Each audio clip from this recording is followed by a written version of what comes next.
Hi, everyone. Thank you guys so much for taking the time to tune in to the second interview that I've ever done with a sustainable fashion designer. And today I'm so excited to talk with the CEO and founder of Akinda, which is, I see it as a luxurious, sustainable swimwear brand. Akinda, I don't know about you. Totally. That's a great way to describe it. Thank you. Yeah, thank you so much for taking the time to speak, and so happy to have you. Thank you. I'm so happy to be here. Thank you so much for inviting me on. Yeah, so I just figured for today, I am genuinely super curious to better understand how this thing even came about. Like, there's so many of us with a list of hopes and dreams, late night ideas, wanting to move forward with things that we're actually passionate about, but then it's like go to our day jobs and they just kind of get left in the dust, and then they kind of come back into play. But it seems like you really took this idea from college and ran with it, and it's like I'm just curious to learn about when was that point when you were kind of like, okay, I have this idea, I'm really passionate about it, and I'm just gonna go for it. Yes. So, gosh, to give you a little background, I started sewing around the age of 7 when my grandmother first taught me how to sew pajamas. And a few years later, I asked her, how can we sew swimsuits? And that kind of got my first interest in swimwear. And I started studying that. I worked at a swimwear company. And all the while, I was also studying sustainable fashion. And what did that look like? What was the future of fashion? And so I was doing this, kind of interested in fashion. And on the other side of my life, I was living a few states away from my now fiance, and we were back and forth traveling a bunch. Yeah. And Oh my gosh. yes, and so it was never a good time for me to pack, but these vacations were really important to me. We were adventuring, we're big hikers, we love to go to new places. And so for me, it was, hours before a flight, throwing my favorite stuff into a bag and hoping it worked and hoping it looked good. It was a special occasion, Oh but yeah. I never felt like I had an outfit that really matched the experiences I was doing. Nothing felt special, I guess. And so when thinking about what the future of fashion was to me, one thing I really craved was a special outfit for traveling. And when I thought about traveling, I thought, I want something that I can fit into a backpack or a carry-on. I like to travel lightly. And so I wanted to think about versatile clothing. And that's what I wanted to create with Akinda. We describe ourselves as a travel wear brand that creates versatile apparel. So really I want to outfit women for the world ahead so they can really just experience the moment that they're in and travel with ease. And doing that all with the backbone of being a sustainable company. I love that. So it sounds like there's two facets here, and it sounds like you're kind of being more innovative than I think, oh, I don't want to say than a lot of designers out there, but the way that the industry is thinking, it sounds like you're saying, okay, let me try to create one garment that can ultimately serve a purpose for many different things. So I don't have to buy garments for each of those events or occasions specifically in travel. Yes, exactly. I said swimsuit before because the first item I wanted to do was a bodysuit slash swimsuit to be kind of the core of the outfit.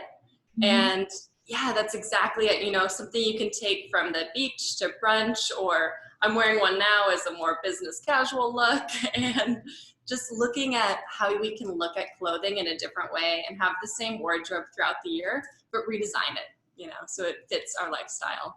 Yeah, absolutely. It reminds me of something we talked when I was interviewing this other sustainable fashion designer, Haley Chop. She made a joke out of it. She was designing zero waste clothing that both men and women can wear. So she was like, you just have to have one closet. It doesn't even matter who wears it. You don't have to buy two different wardrobes. So obviously different, but I think it's really cool and so forward thinking um, to look at it that way, and especially educate consumers that we can change our own ways in that regard. Yes, exactly. Yes. Yeah. So awesome. Okay, so the next slide, we have you're beautiful, first of all. You look like Lively in all these. It was easier that way than to find someone. I was like, let's just do it all myself. I love that. No, I love it. And I think it's just, well, first of all, here we're seeing kind of your line in, swimsuit form. Obviously, you're wearing it under your blazer. So even in this screen alone, from bathing suit to under a blazer, you can see truly how versatile it is. But I was wondering if you could just walk us through the line specifically. I know you have two names for these, and what your inspiration is for both. Yes, totally. So, like I was saying before, I wanted to think about the outfit as a whole. And I like to do, slow natural growth. So I wanted to start really simply, just at the base of the outfit. And to me, that was a bodysuit that could be a swimsuit that really made women feel tucked in and empowered. I don't know if you've ever worn a bodysuit and kind of just, you feel put together. Yeah. You're all tucked in, it's all in one place. I don't know. It's kind of a good secure. I always feel secure. Yeah, secure. That's a good way to describe it. Totally. And it's just kind of one of those fun things that you can roll up easily and pack into a suitcase. And I've always been trying to make swimsuits, I guess, that kind of look like bodysuits. And so this seemed like a good first step. And so I created Noctis and Solus, meaning day and night in Latin. And that was because I wanted the suits to be able to transition from day to night. So you can pair them with slacks or a skirt or just a beach wrap and really do whatever you want with them. It has a versatile zipper in the front, so you can close it up if you want something more professional. If we're getting lots of sun, zip it all the way down. Yeah. And collar flips up, flips down, kind of playful, I guess. Yeah. But just wanted to be versatile overall. Love it. You know what I'm thinking of?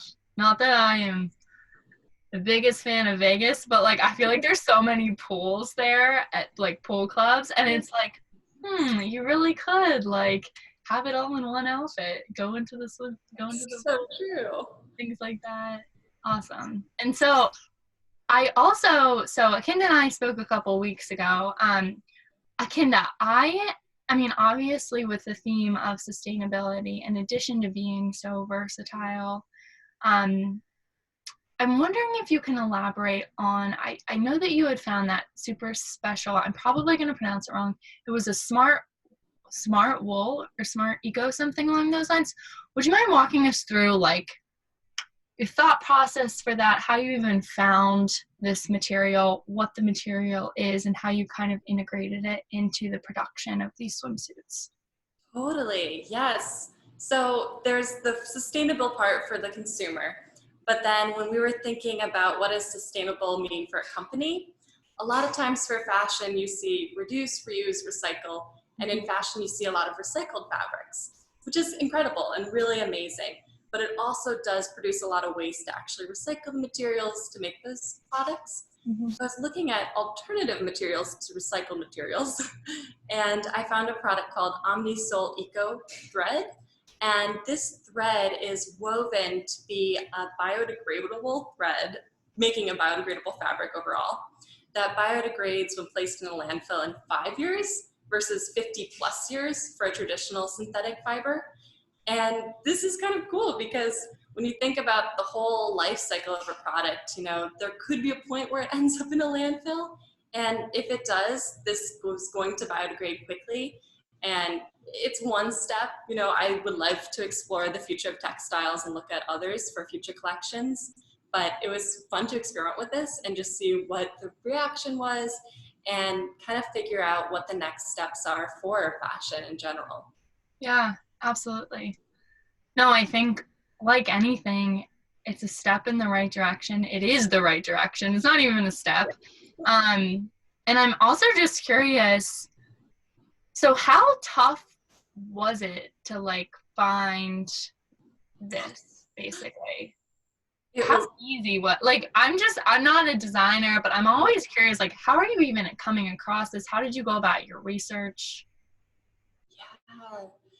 So basically, I was starting with a prototype, and I knew I wanted something that was textured and it had to be swimwear material. It had to be able to get wet, dry fast, and have UV protection and all of these other swimwear characteristics. But I was looking into sustainable materials, and that's very limited for swimwear. So it's difficult. I talked to a lot of different suppliers around the world, gained samples all over, and this process was a couple months for sure, testing out the feel of the fabric, understanding what the relationship would be like with the said supplier. And this supplier is from Brazil, and they're one of the leading swimwear textile manufacturers there. They're an ethical facility, and that just clicked. It made sense. I had great conversations with them. They have representatives in Los Angeles that I was able to talk to and really get a feel for not only what the fabric does, but also the production, everything in general with the people. And that's how that relationship really was started. Yeah, so it was a fit. And then Yeah. is it like, okay, so do they send the material then to, so for anyone who's not familiar, Akinda, you said the factories in LA where these will be produced, right? Yes, it is. Yeah. Yes. Oh, sorry, go ahead. Oh no, I was just gonna ask, so does the material provider in Brazil then send the material to the LA factory, and then they are responsible for like putting it all together, for lack of a better phrase? Yes, exactly. It's kind of a complex relationship, but all the supplies goes to Los Angeles, and I have a great team. They're a family-owned production facility. They specialize in swimwear, and I got to meet them, meet all the folks that touch the suit basically. But they cut and sew and then package the suits and send them to me. Oh, that's amazing. Okay, so they'll send them to you. Mm-hmm. And then I also, what was the last thing? So even just your LA factory establishment, can you walk us through, well, so you found them basically because they are kind of well known for producing swimsuits. I'm even just curious, like, were there any challenges in terms of producing in the USA versus abroad? And if so, like, how did you kind of evaluate that?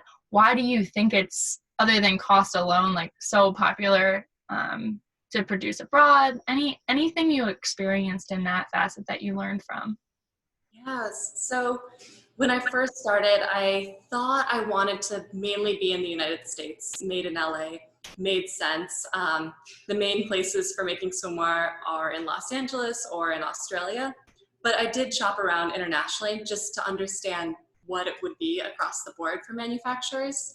And I wanted to be made here in the US, but understanding not only the cost, but the ethical working conditions, and then the relationships that I could have with the folks here, that was the main thing that won me over. Yeah. Being able to talk with whoever's on the call at the moment in the production facility is really amazing. Right. And being able to have those conversations about changing things, just small little details, and having those changes be made in a week was really incredible. The relationships I've heard of when they're overseas will often take a lot longer as well. So being close was a definite positive, but it's a family, and it was really cool. There's multiple sons of the family members there, and it was just a really cool environment to be in, and it made sense for supporting them to then support me. Yeah, and it's probably like your product is like probably your baby right now, and it's like you don't really want to get that far from your product. Yes. At any step, you know, from creation to when it does get in the hands of the consumer. Definitely. Yes, it's a crazy production like timeline, all of the different steps to just do a simple sample. Yeah. So I was happy to be close to be able to help with that as much as I could. Oh, so awesome.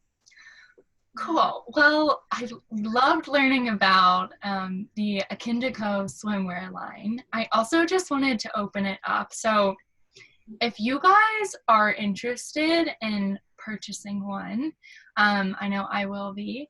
Basically, I just wanted to open up the floor for like how everyone can buy one if they're interested, if they have questions. I put your Instagram and website up here to contact you, but anything else you wanted to say in terms of like if people are interested in buying a swimsuit for the 2020 summer season?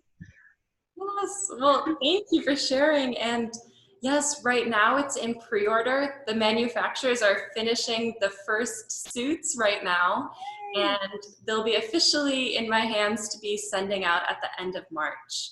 So you can order now, but then the delivery date will be end of March, early April, or order then and get it within 7 days. And yeah, we're just excited to see how people wear the suits, wear them as bodysuits or swimsuits. Really excited to see what the feedback is. Yay! Yes. Awesome. Okay, well, thank you for your time. We're so pumped to follow you on your journey, and it's so exciting, and obviously loving everything you've done so far. Thank you. You're so kind. It means a lot. Thanks. Okay, bye. Bye.